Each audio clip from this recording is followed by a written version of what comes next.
Shalom, Bapak, Ibu, Saudara-saudara yang terkasih dalam Tuhan. Kita akan merenungkan firman Tuhan kembali, dan kita akan membaca firman Tuhan sebagai dasar dari renungan kita pada saat ini, yang terdapat di dalam Injil Yohanes pasal 21, ayat 1 sampai 14. Demikian bunyi firman Tuhan. Kemudian Yesus menampakkan diri lagi kepada murid-muridnya di pantai Danau Tiberias, dan ia menampakkan diri sebagai berikut. Di pantai itu berkumpul Simon Petrus, Thomas yang disebut Didimus, Nathanael dari Kana yang di Galilea, anak-anak Zebedeus, dan dua orang muridnya yang lain. Kata Simon Petrus kepada mereka, "Aku pergi menangkap ikan." Kata mereka kepadanya, "Kami pergi juga dengan engkau." Mereka berangkat lalu naik ke perahu, tetapi malam itu mereka tidak menangkap apa-apa. Ketika hari mulai siang, Yesus berdiri di pantai. Akan tetapi murid-murid itu tidak tahu bahwa itu adalah Yesus. Kata Yesus kepada mereka, "Hai anak-anak, adakah kamu mempunyai lauk pauk?" Jawab mereka, "Tidak ada." Maka kata Yesus kepada mereka, "Tebarkanlah jalamu di sebelah kanan perahu, maka akan kamu peroleh." Lalu mereka menebarkannya, dan mereka tidak dapat menariknya lagi karena banyaknya ikan. Maka murid yang dikasihi Yesus itu berkata kepada Petrus, "Itu Tuhan." Ketika Petrus mendengar bahwa itu adalah Tuhan, maka ia mengenakan pakaiannya, sebab ia tidak berpakaian, lalu terjun ke dalam danau. Murid-murid yang lain datang dengan perahu karena mereka tidak jauh dari darat, hanya kira-kira 200 hasta saja, dan mereka menghela jala yang penuh ikan itu. Ketika mereka tiba di darat, mereka melihat api arang dan di atasnya ikan dan roti. Kata Yesus kepada mereka, "Bawalah beberapa ikan yang kamu baru tangkap itu." Simon Petrus naik ke perahu lalu menghela jala itu ke darat, penuh ikan-ikan besar, 153 ekor banyaknya, dan sungguh pun sebanyak itu jala itu tidak koyak. Kata Yesus kepada mereka, "Marilah dan sarapanlah." Tidak ada di antara murid-murid itu yang berani bertanya kepadanya, "Siapakah engkau?" Sebab mereka tahu bahwa ia adalah Tuhan. Yesus maju ke depan mengambil roti dan memberikannya kepada mereka, demikian juga ikan itu. Itulah ketiga kalinya Yesus menampakkan diri kepada murid-muridnya sesudah ia bangkit dari antara orang mati. Kita berdoa. Kami mohon kiranya Roh Kudus memimpin hamba-Mu yang menguraikannya, dan seluruh jemaat Tuhan yang mendengar dan memperhatikan, kiranya juga Tuhan menolong supaya jemaat dapat mengerti firman-Mu dan belajar dari dalamnya tentang kebenaran-kebenaran firman Tuhan. Dalam nama Tuhan Yesus kami berdoa. Amin. Bapak, Ibu, Saudara-saudara yang kasih dalam Tuhan, Injil Yohanes pasal 21, perikop yang kita baca tadi, ayat 1 sampai 14, sebenarnya paralel atau masih berkaitan dengan ayat 15 sampai 19. Dua perikop ini, Bapak Ibu, sebenarnya merupakan rangkaian peristiwa. Yang saya maksudkan adalah, kalau Bapak Ibu perhatikan ayat 15. Sesudah sarapan, Yesus berkata kepada Simon Petrus, "Simon anak Yohanes, apakah engkau mengasihi aku lebih daripada mereka ini?" Ayat 15 sampai 19 itu berbicara tentang pemulihan Petrus. Yesus memulihkan Petrus. Tapi kalau Bapak Ibu perhatikan, sebelum Yesus memulihkan Petrus, ada kata sesudah sarapan. Itu artinya sebelum Yesus memulihkan Petrus, sebelumnya ada peristiwa sarapan bersama. Bapak Ibu Saudara-saudara, Injil Yohanes pasal 21 ayat 1 sampai 19 itu sebenarnya berbicara tentang Yesus memulihkan murid-murid. Dan secara khusus di ayat 15 sampai 19 Yesus memulihkan Petrus.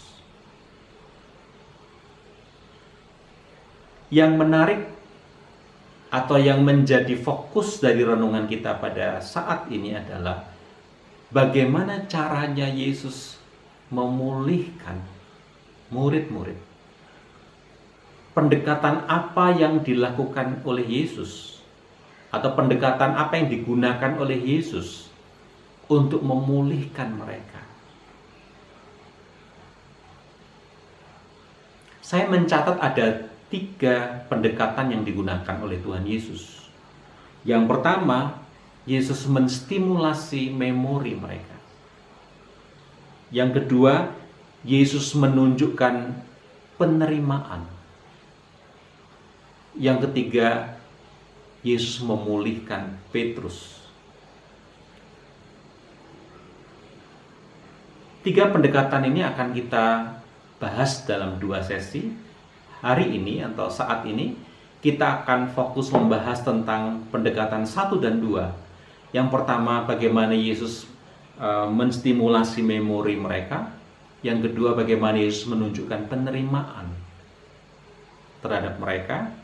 Dan minggu depan kita akan membahas tentang bagaimana Yesus memulihkan Petrus secara khusus. Bapak Ibu Saudara, kita akan membahas yang pertama, yaitu Yesus menstimulasi memori mereka. Sebenarnya mengapa Yesus menstimulasi memori mereka? Kalau Bapak Ibu Saudara perhatikan di ayat yang keempat, ketika hari mulai siang, Yesus berdiri di pantai. Akan tetapi murid-murid itu tidak tahu bahwa itu adalah Yesus. Bapak Ibu Saudara, pada waktu hari pagi hari atau pagi-pagi sekali, atau diterjemahkan sebagai very early morning, Yesus berdiri di tepi pantai dan mereka tidak mengenal bahwa itu adalah Yesus. Pertanyaannya Saudara, bagaimana Yesus menolong mereka mengenal bahwa itu adalah Yesus? Bagaimana Yesus bagaimana Yesus menolong mereka untuk tahu, untuk mengenal, untuk menyadari bahwa itu adalah Yesus? Dan satu hal Bapak Ibu Saudara, Yesus tidak menggunakan pendekatan yang langsung. Misalnya Yesus tidak memberitahu, "Hai anak-anak, ini aku, ini gurumu." Yesus tidak menggunakan pendekatan yang bersifat langsung. Ketika mereka tidak mengenal Yesus yang sedang berdiri di tepi pantai,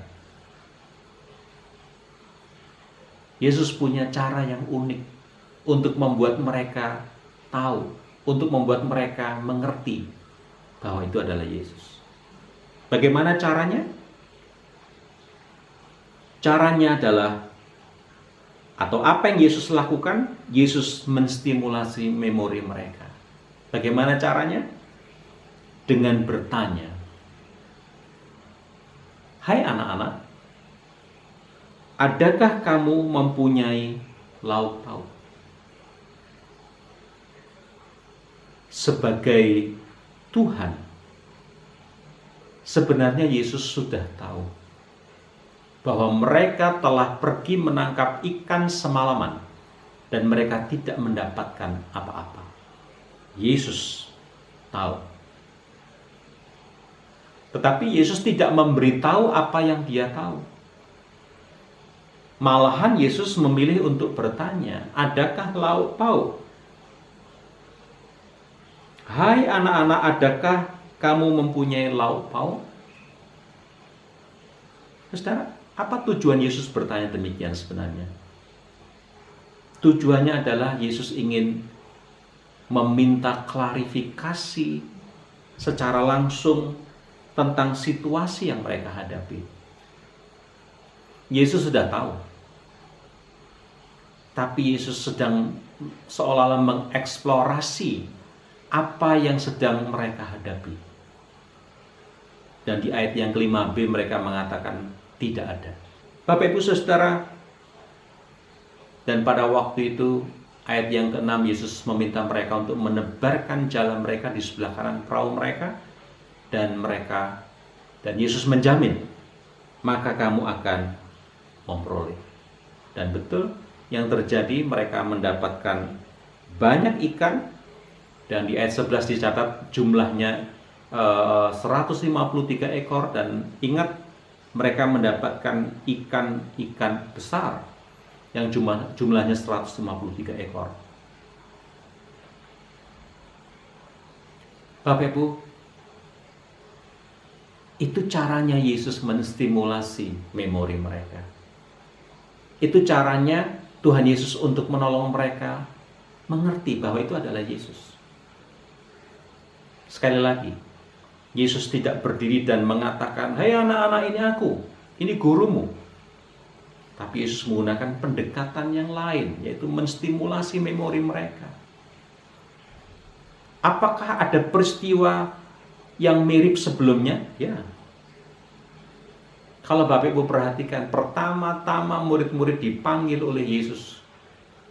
Mereka dalam keadaan semalaman menangkap ikan dan tidak memperoleh ikan, dan paginya Yesus menemui mereka, dan kemudian hal yang sama Yesus meminta mereka menebarkan jala.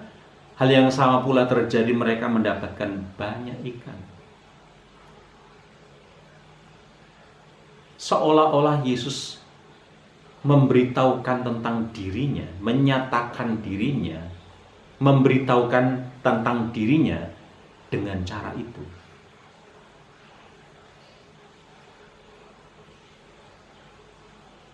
Jadi sebenarnya apa yang Yesus lakukan di Danau Tiberias sama seperti dulu Yesus pernah melakukan hal yang sama. Apa yang dialami oleh murid-murid pada waktu itu juga sama seperti yang dialami pada waktu mereka dipanggil pertama kali menjadi muridnya Yesus. Ini yang saya maksudkan. Caranya Yesus memberitahu siapa dirinya dengan cara melakukan sesuatu, dan ketika mereka melakukan sesuatu, mereka ingat sesuatu. Dan salah seorang murid Yesus yang langsung cepat ingat adalah Yohanes. Murid yang dikasih Yesus itu langsung berkata, "Itu Tuhan." Di antara sekian banyak murid-muridnya yang cepat memorinya ingat, itu adalah Yohanes. Itu yang pertama, saudara, pendekatan yang dilakukan oleh Yesus dalam memulihkan murid-murid adalah menstimulasi memori, karena mereka tidak tahu. Yesus berdiri di tepi pantai, mereka tidak tahu siapa itu Yesus. Mereka tidak mengenal bahwa itu Yesus. Karena itulah Yesus menstimulasi memori mereka dengan cara mereka disuruh melakukan sesuatu. Akhirnya mereka samar-samar mengingat, sampai pada akhirnya mereka ingat, ini adalah Tuhan Yesus. Pendekatan yang kedua, saudara, itu adalah Yesus menunjukkan penerimaan. Kalau Bapak Ibu perhatikan di dalam ayat yang ke-9 sampai 14, Yesus menunjukkan penerimaan kepada mereka. Misalnya saja, sebelum mereka tiba di daratan, di situ sudah ada arang yang sudah dan api, kemudian ada ikan, di atasnya ada ikan dan roti. Siapa yang menyediakan? Yesus. Yesus sudah menyediakan makanan, sarapan untuk mereka. Lalu Yesus meminta beberapa ekor ikan yang hasil tangkapan mereka untuk dipanggang.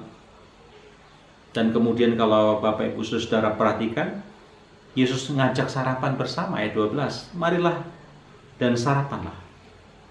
Meskipun tidak ada murid-murid yang berani bertanya, siapa engkau?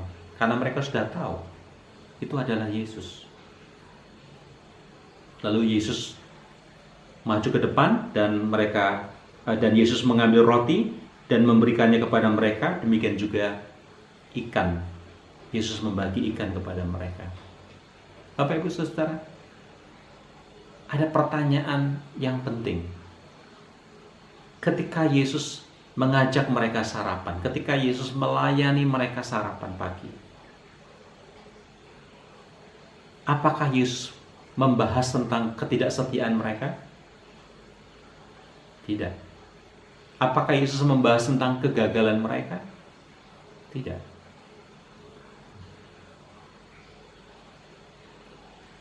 Yesus menunjukkan penerimaan dengan cara melayani mereka sarapan, tanpa sedikit pun membahas tentang masalah kegagalan mereka. Yesus tidak membahas sedikit pun masalah tentang ketidaksetiaan mereka. Dan saya memahami itu sebagai Yesus menunjukkan penerimaannya. Bapak Ibu Saudara, seorang guru yang bukan hanya penuh hikmat dalam mengajar, tetapi juga seorang pribadi yang penuh dengan penerimaan kepada murid-muridnya. Melalui firman Tuhan pagi hari ini, kita belajar tentang dua hal mengenai pribadi Yesus. Yang pertama, Yesus adalah pribadi yang memahami murid-murid. Memahami murid-murid. Yang kedua, kita belajar tentang Yesus menunjukkan penerimaannya kepada murid-muridnya.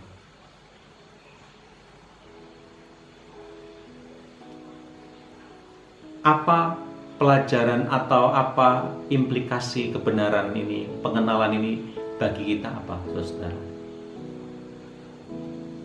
Sebagai umat Tuhan, sebagai orang-orang yang percaya kepada Yesus, kita bersyukur kita memiliki Allah, kita dapat mengenal Tuhan kita yang sangat memahami kita.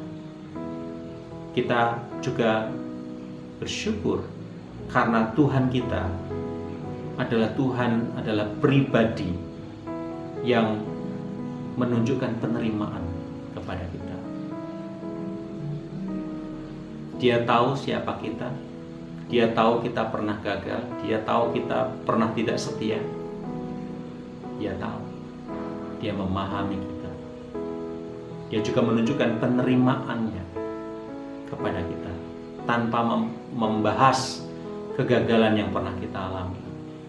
Dia menunjukkan penerimaan kepada kita saat kita datang kepadanya. Dia tidak lagi membahas tentang ketidaksetiaan kita, tapi dia menerima kita, melayani kita tanpa mengungkit-ungkit masa lalu kita.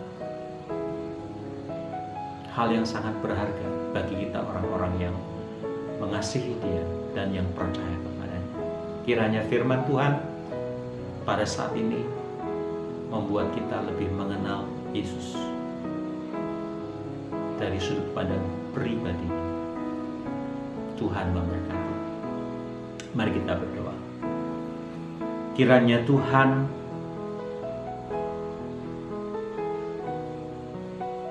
yang telah menyampaikan firman-Nya melalui hamba-Nya dan menolong kami mengerti, mengenal tentang pribadi Yesus, pribadi yang memahami murid-muridnya, pribadi yang menunjukkan penerimaan yang penuh. Kami sebagai orang-orang yang mengasihi dan yang percaya kepadamu, kami bersyukur dapat mengenal Tuhan yang memahami kami dan yang menunjukkan penerimaan kepada kami, tanpa harus membahas tentang kegagalan yang pernah kami alami, ketidaksetiaan yang pernah kami lakukan. Tapi Tuhan menunjukkan penerimaan, dan itu yang memulihkan kami. Pulihkan Tuhan jemaat-Mu sekiranya dalam keadaan yang kurang bersemangat, putus asa, merasa tidak berharga. Tuhan, pulihkan. Kami mengucap syukur di dalam nama Tuhan Yesus.